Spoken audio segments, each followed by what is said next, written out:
জুলাই জাতীয় সনদ 2025-এ স্বাক্ষর করছেন জাতীয় ঐক্যমত্য কমিশনের মাননীয় সভাপতি প্রফেসর ডক্টর মোহাম্মদ ইউনূস।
জাতীয় নেতৃবৃন্দের স্বাক্ষর সম্পন্ন হয়েছে।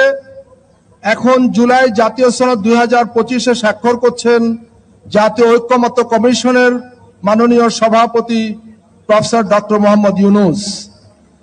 এখন স্বাক্ষর করছেন মাননীয় প্রধান উপদেষ্টা এবং জাতীয় ঐক্যমত্য কমিশনের মাননীয় সভাপতি প্রফেসর মোহাম্মদ ইউনূস।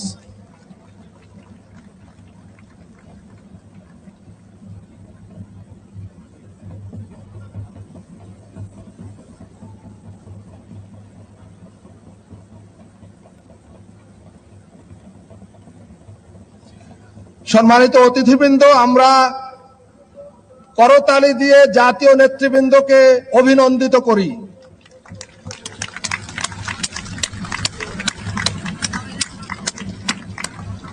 আমরা সবাই দাঁড়িয়ে করতালি দিয়ে তাদেরকে অভিনন্দিত করি। জুলাই জাতীয় সনদ এখন আমাদের সবার।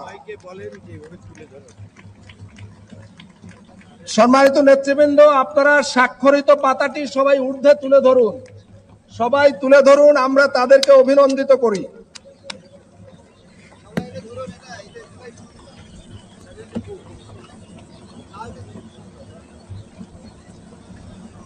ধন্যবাদ। সম্মানিত অতিথিবৃন্দ, আমাদের জুলাই জাতীয় সনদ এখন এই জাতির এক মূল্যবান সম্পদ। এই জুলাই জাতীয় সনদ আগামী দিনে হয়তো আরো নানাভাবে সংশোধন পরিমার্জনের মধ্য দিয়ে এটা আরো বেশি গুরুত্বপূর্ণ হয়ে উঠবে জাতির জন্য। নিঃসন্দেহে সংস্কার একটি চলমান প্রক্রিয়া এবং এই সংস্কার চলতেই থাকবে এবং আমাদের জাতির ভাগ্য উন্নয়নে আমরা সর্বাত্মকভাবে সম্মিলিতভাবে আমাদের প্রচেষ্টা জারি রাখব এবং এই দেশে এই ভূখণ্ডে আর কখনো কোনো কালে যাতে স্বৈরাচারী মাফিয়াতান্ত্রিক ফ্যাসিবাদ মাথাচাড়া না দিতে পারে, আমরা যাতে আর কখনো ফ্যাসিবাদের জাতাকলে না পড়ি, সেই জন্য আমাদের লড়াই অব্যাহত থাকবে। সম্মানিত নেতৃবৃন্দ, জাতীয় নেতৃবৃন্দ এবং সম্মানিত অতিথিবৃন্দ, আপনারা দয়া করে বসুন। অনুগ্রহ করে সবাই আসন গ্রহণ করুন।